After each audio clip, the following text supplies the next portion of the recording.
திருக்குறள் அதிகாரம் 59 ஒற்றாடல். ஒற்றும் உரை சான்ற நூலும் இவை இரண்டும் தெற்றென்க மன்னவன் கண். எல்லார்க்கும் எல்லாம் நிகழ்பவை எஞ்ஞான்றும் வல்லறிதல் வேந்தன் தொழில். வேந்தன் தொழில் ஒற்றும் உரை சான்ற நூலும் இவை இரண்டும் தெற்றென்க மன்னவன் கண். ஓற்றினான் ஒற்றி பொருள் தெரிய மன்னவன் கொற்றங்கொலகிடந்ததில். வினை செய்வார் தஞ்சுற்றம் வேண்டாதா ரென்றாங் கணைவரையும் ஆராய்வதொற்றே. ஆராய்வதொற்றே ஒற்றும் உரை சான்ற நூலும் இவை இரண்டும் தெற்றென்க மன்னவன் கண். கடாய் உருவோடு கண்ணஞ்சாதியாண்டும் ஊகாமை வல்லதே ஒற்றே. துறந்தார் படிவத்தராகி இறந்தாராய்ந்தென் செய்யும் சோர்விலதொற்றே. சோர்விலதொற்றே ஒற்றும் உரை சான்ற நூலும் இவை இரண்டும் தெற்றென்க மன்னவன் கண்.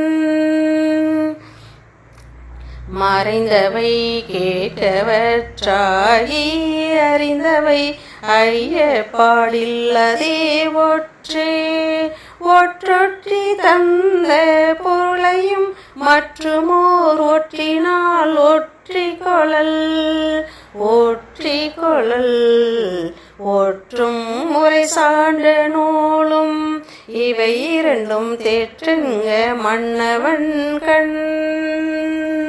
ஒற்றொற்றுணராமை ஆள்க உடன் மூவர் சொற்றொக்க தேரப்படும். சிறப்பறிய ஊட்டின்கண் செய்யற்க செய்யீர் புறப்படுத்தான் ஆகுமறை.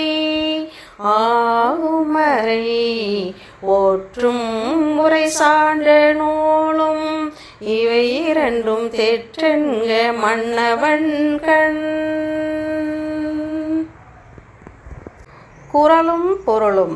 குறள் 581.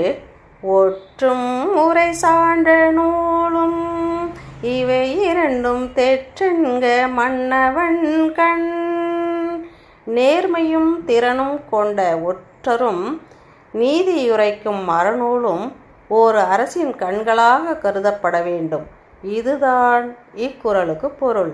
குறள் 582. எல்லார்க்கும் எல்லாம் நிகழ்பவை எஞ்ஞான்றும் வல்லறிதல் வேந்தன் தொழில்.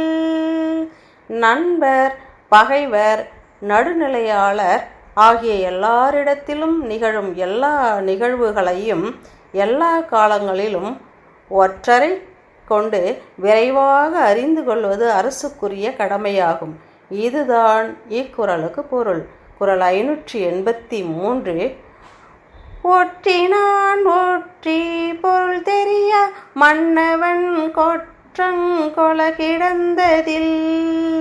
நாட்டு நிலவரத்தை ஒற்றர்களை கொண்டு அறிந்து அதன் விளைவுகளை ஆராய்ந்து நடந்திடாத அரசின் கொற்றம் தழைத்திட வழியே இல்லை.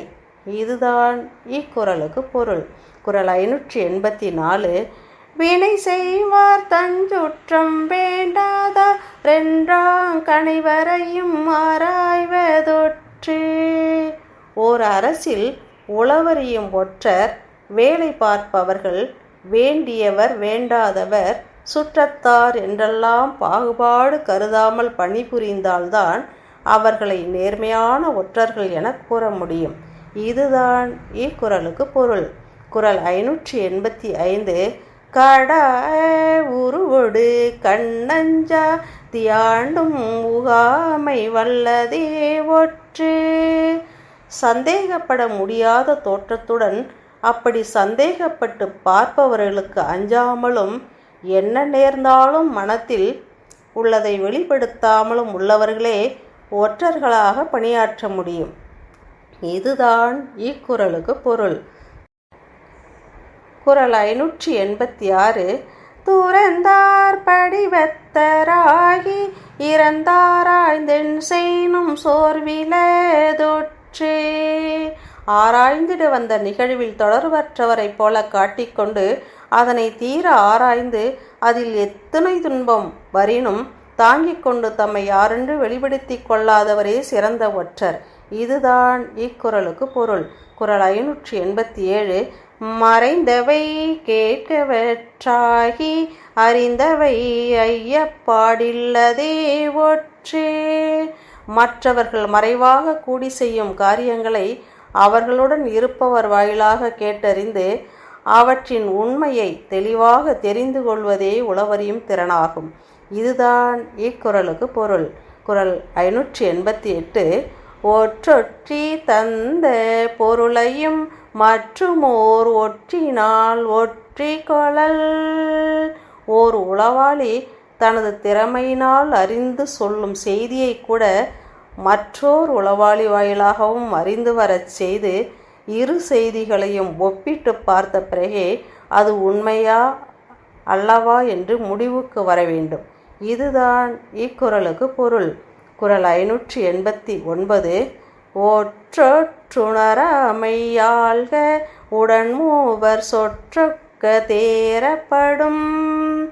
ஒரு ஒற்றரை மற்றொரு ஒற்றர் அறிய முடியாதபடி 3 ஒற்றர்களை இயக்க வைத்து அம்மூவரும் சொல்வது ஒத்திருந்தால் அது உண்மை என கொள்ளலாம். இதுதான் இக்குறளுக்கு பொருள். குறள் 590. சிறப்பரிய ஒற்றின் கண் செய்யற்க செய்யீர் புறப்படுத்தானாகுமறை. ஓர் ஒற்றரின் திறனை வியந்து பிறர் அறிய சிறப்பு செய்தால் ஒளிவு மறைவு இருக்க வேண்டிய செய்தியை வெளிப்படுத்தியதாகிவிடும். இதுதான் இக்குறளுக்கு பொருள். அன்பு குழந்தைகளை, ஒவ்வொரு குறளையும் நன்கு படித்து பாடி பழகி பொருளறிந்து பயன்பெறுங்கள். நன்றி, வணக்கம். வாழ்க வளமுடன்.